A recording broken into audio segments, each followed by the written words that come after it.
দেখুন বন্ধুরা, প্রাকৃতিক কি বৈচিত্র্য দেখেছো? এই দেখো কুল গাছ,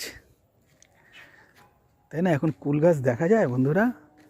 সব তো কুল গাছ, খেজুর গাছ, তাল গাছ কেটে ঘর বাড়ি করে দিচ্ছে, তাই না? প্রতি বছর পৃথিবীতে কয়েক লক্ষ বর্গ কিলোমিটার জমি সব সাফ হয়ে যায়, ওখানে মানুষের বাসযোগ্য ঘর বাড়ি তৈরি হয়। আর এই কারণে তো দিনের পর দিন এত তাপ প্রবাহ বেড়েই চলেছে। দেখেছো বন্ধুরা, কত সুন্দর এক প্রাকৃতিক পরিবেশে তোমাদেরকে আমি নিয়ে এসেছি।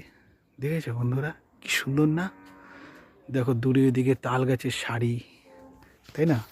মাঝখান থেকে ছোট পথ চলে যাচ্ছে, তাই না বন্ধুরা?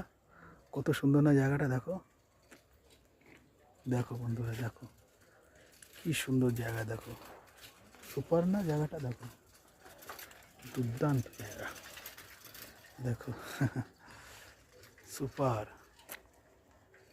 তাই না? কত সুন্দর, দেখো তাল গাছের সারি, তাই না? দেখো, এটা হলো গরুমারা অরণ্য, এটা বাঁকুড়ার জলদাপাড়া যে অরণ্য আছে তার পাশে। ঠিক আছে বন্ধুরা, সবাই ভালো থেকো, বাই।